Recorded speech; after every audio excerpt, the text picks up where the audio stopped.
I feel like every time I come here, I get a little bit drunker right before I get in front of you guys. It doesn't matter. It doesn't change the show. Let's give another big warm welcome and another round of applause for the man Monty Allen. Simply because if it wasn't for him, my ass wouldn't be here right now. So y'all applause for that. But the very first time I got on stage, it was almost like, you know, we're sitting somewhere, they're all talking about, hey, you should get on stage, you should do this. And I'm just like, no, I don't know. I'm uncomfortable, I'm nervous. Next thing I know, they're like, he's a new comedian to the stage, we're just gonna warm welcome his first time he's ever came up. We're just gonna, Mr. David Peake. And I was just like, everything in my life just went in slow motion. And I looked to the left and Monty's sitting at the table, he's laughing, he's like, that's your name? Is that your name? Was it? I said, I didn't sign up. He said, I signed you up, man. Get your fucking ass off there. But so I'm looking up random facts. I don't have a Facebook or no, I had to go to the library to do this. I'm looking up random sexual facts for some odd reason at the library, and it says 10 top sexual facts that you just didn't know. And one of them was anal lube. That's the one that really stuck out to me. So I'm sitting there watching it, or looking at it, and it was like the best anal lube for you. And I'm thinking the same thing all you guys are thinking. And I was wrong. I was like, it's not tears. Tears were not the best anal lube. It's actually blood. So I'm looking at the post. It's true though. I'm looking at the post trying to figure out whether or not, like, who posted this ridiculous shit. Like, have they not heard of KY jelly? This must be a Neanderthal post. They hadn't heard of the KY. They just like, well, the lubricant. And where's the rest of this joke going? Where's this one going? Hold on, let me pull out my notes.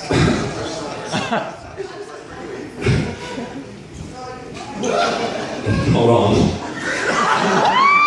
Just wait a second. Jesus Christ. Y'all act like y'all gotta be somewhere. You're here for a reason, because you ain't got shit elsewhere to be. Okay. If you... I don't know where most of the older folks learned about sexual, intercourse. But I learned about finding porn from, searching through my father's case.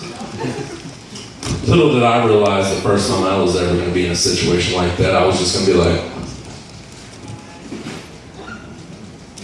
do you know what to do? You look like you feel a lot better than my hand would. She was like, what? I was like, yes. You need to call your mom in here right now. She's going to come in here and she's going to teach you how to blow me, and then you're going to be involved in it. Then your stepdad's going to come in here, and she said, that's my real dad. I was like, well, he's going to pretend like he's mad, and he's going to get involved. That's how it's going to be. Fuck all y'all. I don't know if it's because I didn't practice or because I'm too drunk to do it. Woo! Woo! Hell yeah! What do I got here?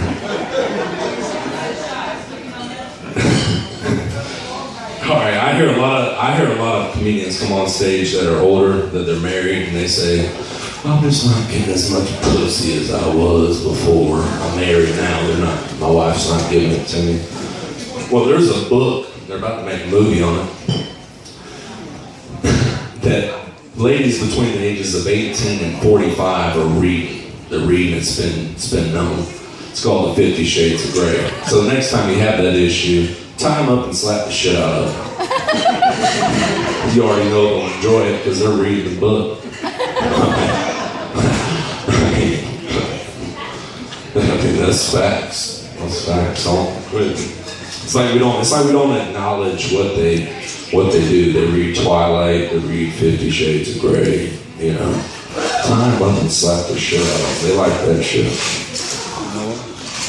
My mom the other day was talking to me and she asked me, she's like, do you know the safest way to have sex? I said, condoms? She said, no, not condoms. David, Jesus Christ. I said, female protective instances, like whatever, birth, and they got like futuristic shit for them. They can fly like a robot that fucking shoots the sperm before they get to it.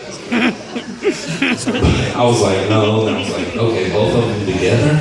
Is that the best one? She was like, no, the best way for sex is just not have it at all. Bitch, I didn't realize I was answering a trick question. I thought this was a for real thing. It's a trick. The best way not to drown is don't go in fucking water. Don't ever get around water. Just don't do that. Just don't do it. Fuck y'all. YOLO and like, this is YOLO and what's the other saying? YOLO's for our generation. Live each day like it's your last. That's the older saying. I feel like that promotes a negative attitude, specifically because if you say you only live once, those are the people who are either dead or in jail. Other than that, I mean, if you're in extreme sports, you could like strap on a parachute or trust somebody else to strap a parachute on for you, and you're just like jumping towards the ground like, I don't give a fuck. We're not promised tomorrow.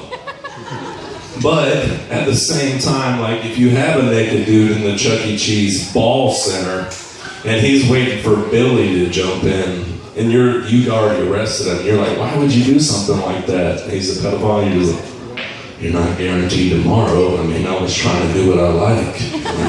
You know? I'm like, holy shit. Let's go back to the notes.